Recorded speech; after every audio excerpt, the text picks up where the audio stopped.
You. Good morning, all of you. Today we are going to discuss explain about the drainage. आज हम लोग drainage की बात करेंगे।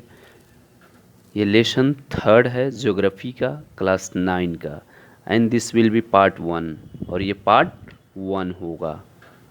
ये दिस इज़ पार्ट 1, ये पार्ट 1 है। चलिए हम लोग देखते हैं कि एक्चुअल में ड्रेनेज होता क्या है, इसके बारे में चर्चा करेंगे आज। तो let's on the topic. Drainage actual है क्या ड्रेनेज?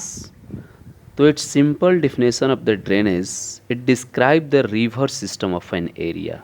दैट मीन्स ड्रेनेज एक शब्द है जो किसी क्षेत्र की नदी सिस्टम को क्या करता है, डिस्क्राइब करता है, दर्शाता है कि which type of the river system in this area and that area. उसको बताने का काम करता है कि इस एरिया में रिवर सिस्टम किस तरह से काम करता है। उसी को हम ड्रेनेज कहते हैं। ड्रेनेज क्या है? ड्रेनेज एक शब्द है जो किसी क्षेत्र, किसी एरिया की नदी, किसी क्षेत्र की रिवर सिस्टम को क्या करता है, दर्शाता है, डिस्क्राइब करता है। It describe the river system of an area. In other words we can say that, दूसरे शब्दों में कह सकते हैं कि system used for the making water etcetera etcetera flow away from a place. पानी आदि के निकासी की प्रणाली को हम क्या कहते हैं? क्या कहते हैं? ड्रेनेज कहते हैं। यानी इट मे बी क्या हो सकता है? इट इज़ द नेचुरल भी हो सकता है और आर्टिफिशियल भी हो सकता है। तो जो हम लोग बात करने जा रहे हैं क्लास 9 में, जो ड्रेनेज की बात कर रहे हैं, ये दो टाइप का ड्रेनेज होता है। कितना? आर्टिफिशियल भी हो सकता है और नेचुरल भी हो सकता है। तो हम नेचुरल ड्रेनेज की बात कर रहे हैं, भारत के स्पेशली ड्रेनेज की बात कर रहे हैं कि किस तरह का ड्रेनेज सिस्टम यहाँ पर पाया जाता है। ओके, एक टेक्निकल वर्ड है ड्रेनेज बेसिन। ये ड्रेनेज बेसिन क्या होता है? तो कह रहा है कि drainage basin means we can say that catchment area holding the water for the some time and create one single river system is called the drainage.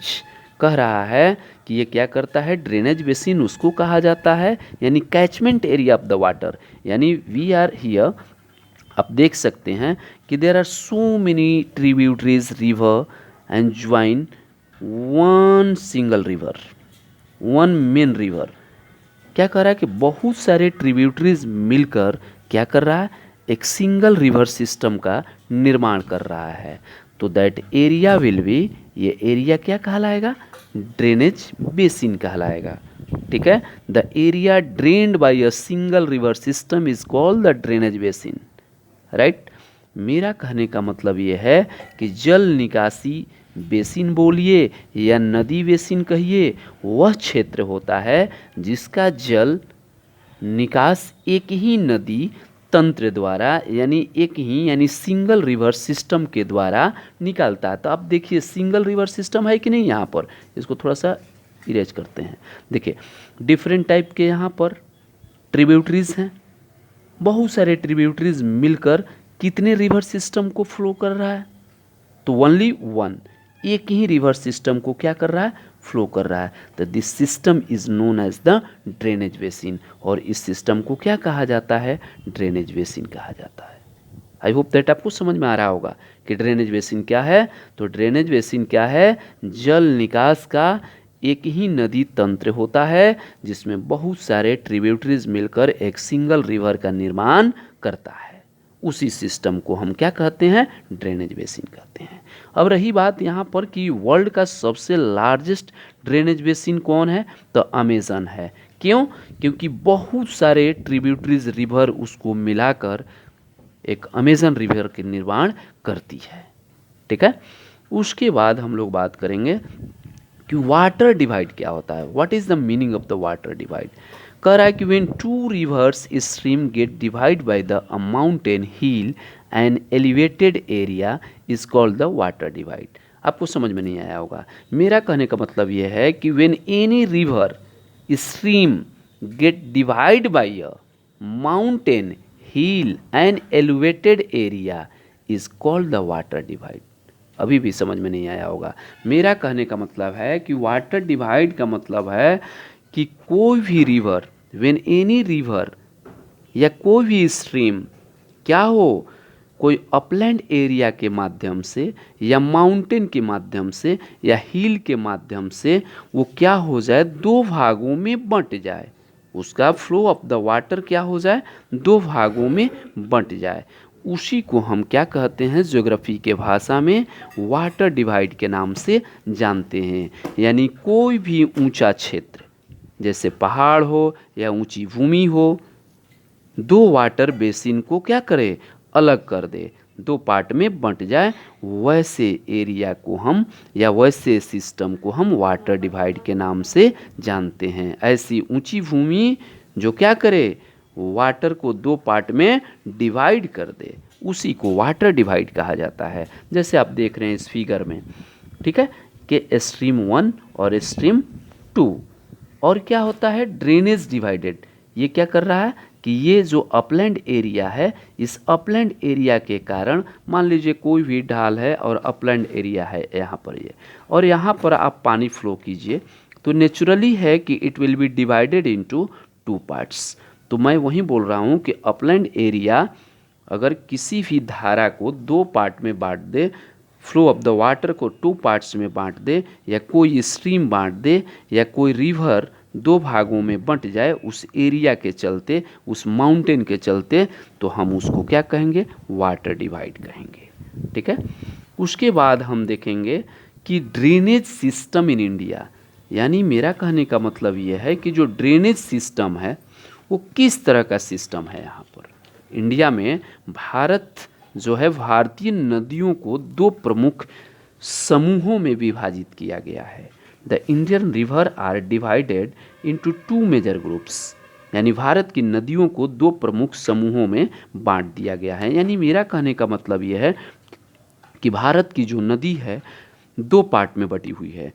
क्या, कुछ हिमालय रिवर से निकलने वाली नदियां हैं और कुछ पेनिनसुलर प्लेट्यू से निकलने वाली नदियां हैं, और दोनों का जो रिवर सिस्टम है वो अलग अलग है। यानी भारत में कितने तरह की नदियां ड्रेनेज सिस्टम है, तो दो तरह का है। एक हिमालय से निकलने वाली कुछ नदियां हैं और कुछ पेनिनसुलर प्लेट्यू से निकलने वाली नदियां हैं। इनकी अपनी अपनी विशेषता भी है।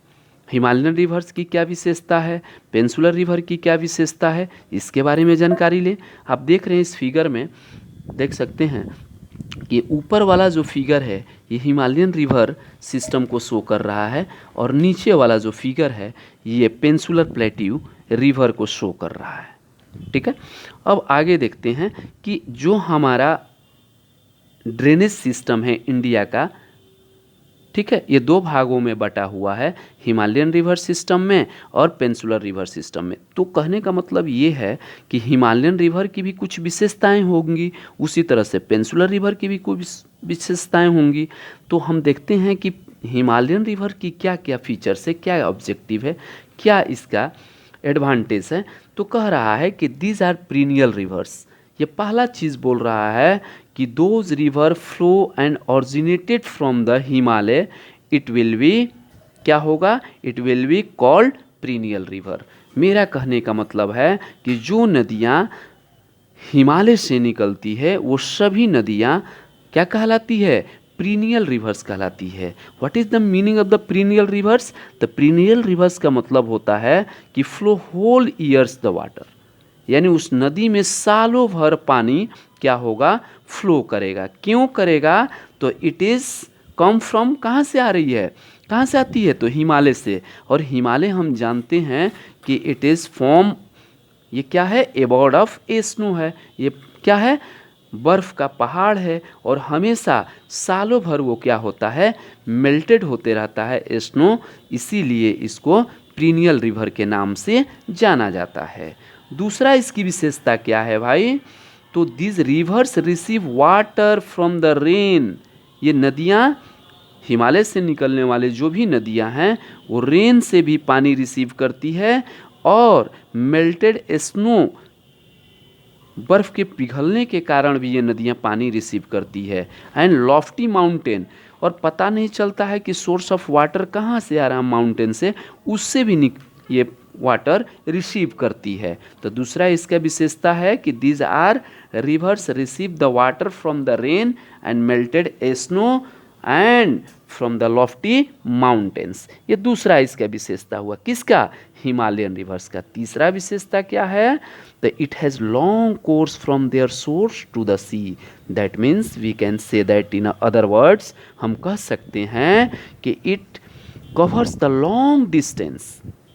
It has the long course का मतलब it covers the long distance from the source to the sea. जहाँ से निकलती है ये बहुत लंबी दूरी तय करती है और ये समुद्र में चली जाती है। ऐसा क्यों, ये इसलिए हिमालयन रिवर के ये सबसे बड़ा फीचर समझाया जाए, ये इसलिए ऐसा होता है क्योंकि मेल्टेड स्नो होते रहता है, सालों हो बारिश उसमें पानी मिलते रहता है, और कुछ बारिश का भी पानी मिल जाता है, जिसके कारण ये क्या होता है कि ये लॉन्ग डिस्टेंस तय करती है। कहाँ, कौन, हिमालय से निकलने वाली जो भी नदियाँ हैं ये लंबी दूरी तय करती है।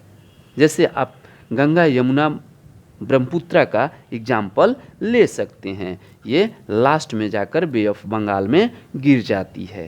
तो ये भी सबसे बड़ी विशेषता है। चौथा इसकी विशेषता क्या है कि the Himalayan rivers from the meanders, oxbow lake, gorge and many other depositional feature their flood plains. कह रहा है कि हिमालय से निकलने वाली जो नदियां हैं इनका विशेष रूप से एक विशेषता पाया जाता है कि ये मिएंडर्स का निर्माण करती हैं, ऑक्सबो का निर्माण करती है, गौर का निर्माण करती है, फ्लड प्लेन का निर्माण करती है। तब ये समझने की हम कोशिश करेंगे कि ये मिएंडर्स क्या होता है, ऑक्सबो लेक क्या होता है, गौर क्या होता है, इसके बारे में देखेंगे। आगे देखते हैं कि क्या है। तो मिएंडर्स के बारे में हम जानकारी लेंगे कि मिएंडर्स होता क्या है।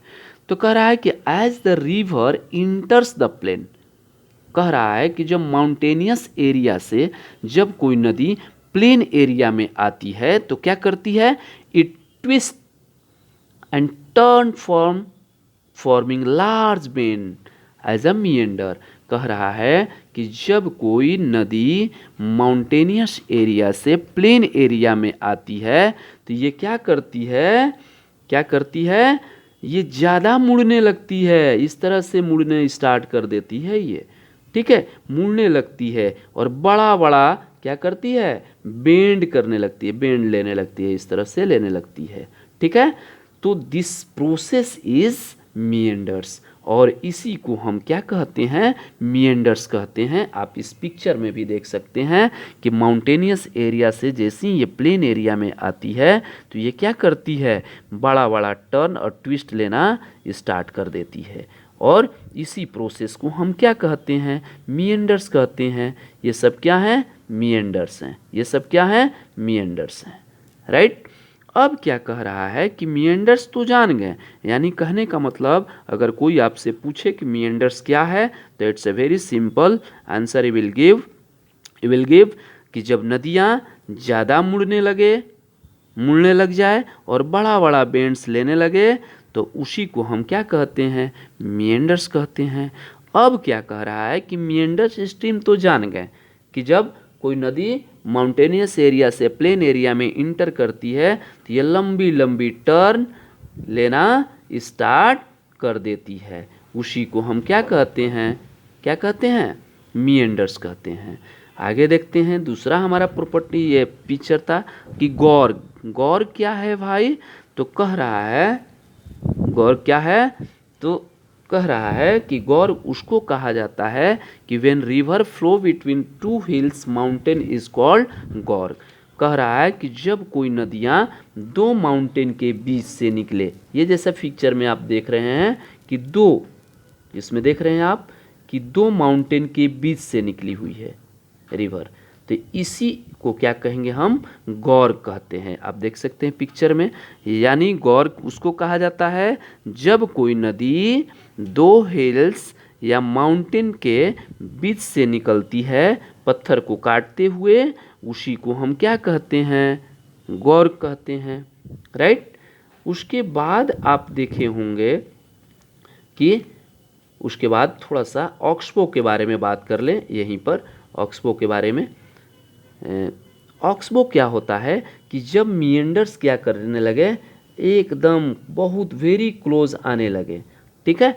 तो वेरी क्लोज आने के कारण क्या होता है कि कुछ पार्ट जो है, यानी मेरा कहने का मतलब ये है कि वो कुछ पार्ट क्या करती है, अपने पार्ट्स को यानी सॉइल इरोजन करती है और इस एरिया को क्या करती है, कट कर देती है और ये डायरेक्ट चैनल बना लेती है।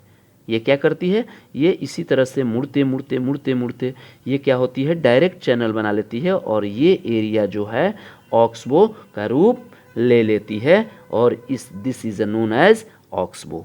यानी मेरा कहने का मतलब ये है कि मिएंडर्स जब क्या हो जाए, वेरी क्लोज हो जाए, वेरी क्लोज हो जाए, तो क्या होता है कि फ्लो ऑफ द वाटर के कारण ये डायरेक्ट चैनल बना लेती है, ये डायरेक्ट चैनल बना लेगी और ये एरिया क्या कहलाएगा, ऑक्सबो कहलाने लगता है, ठीक है। ऑक्सबो का रूप ले लेता है, शेप ले लेता है, साइज ले लेता है, ठीक है।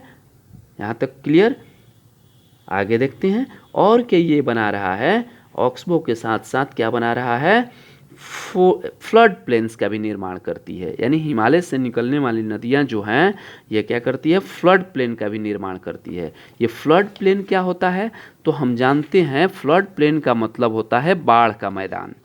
बाढ़ का मैदान नदी के किनारे समतल भूमि का एक क्षेत्र होता है। क्या होता है, क्षेत्र होता है, समतल भूमि का एक क्या होता है, क्षेत्र होता है, राइट। देखते हैं समतल क्षेत्र का, यानी मेरा कहने का मतलब अगर आपसे कोई पूछे कि बाढ़ का मैदान क्या है, फ्लड प्लेन्स क्या है, तो आप सिंपल सा आंसर देंगे कि flood plain an area of flat land along side a river. यानी बाढ़ का मैदान नदी के किनारे समतल भूमि का एक क्षेत्र होता है, एक एरिया होता है। रिवर में बाढ़ आने पर यह एरिया पानी से घिर जाता है। ये अगर इस रिवर में बाढ़ आ जाए तो ये सब एरिया क्या होगा, बाढ़ से घिर जाएगा, पानी से घिर जाएगा, ठीक है, घिर जाता है और बाढ़ के मैदान वहाँ जमा होने लगता है। बाढ़ का पानी मैदान में जमा होने लगता है और जमा होने के कारण सॉइल जो है, fine particles of the soil यहाँ पर डिपॉजिट करने लगता है और जैसे ही क्या होता है, रिवर का लेयर कम होता है तो वो क्या होता है, वो बाढ़ का मैदान का रूप ले लेता है और ये एरिया जो होता है it is a very fertile, ये बहुत ज़्यादा उपजाऊ होता है और इस मैदान में पौधे उगाने के लिए बहुत अच्छा समझा जाता है। तो फ्लड प्लेन्स का ये डिफिनेशन हुआ और फ्लड प्लेन्स को हम लोग इजी वे में समझने की कोशिश किए। माय डियर स्टूडेंट, आप देखें कि जो हमारे हिमालयन रिवर्स है इनका कुछ अलग विशेषता है। उसी तरह से अगला वीडियो में देखने की कोशिश करेंगे कि जो पेंसुलर रिवर हैं, वो पेंसुलर रिवर जो हैं पेंसुलर प्लेट्यू से निकल रही हैं, तो उनकी क्या विशेषता है, ठीक है, वो किस फीचर्स को फॉलो करती है, कैसा फीचर्स बनाती है, कैसा विशेषता, कैसा उसका ऑब्जेक्टिव है, उसके बारे में बात करेंगे। आई होप दैट आपको समझ में आया होगा। Thank you very much. Thank you for watching me and listening me. Like and subscribe with the other person. My dear students, इस पिक्चर को इस बनाने में और इस वीडियो को एक्सप्लेन करने में 10 मिनट के वीडियो में कम से कम 2 घंटा का टाइम किल होता है। तो I request to all, please share with the other person and profit, you can take a profit from this video. Thank you, bye bye.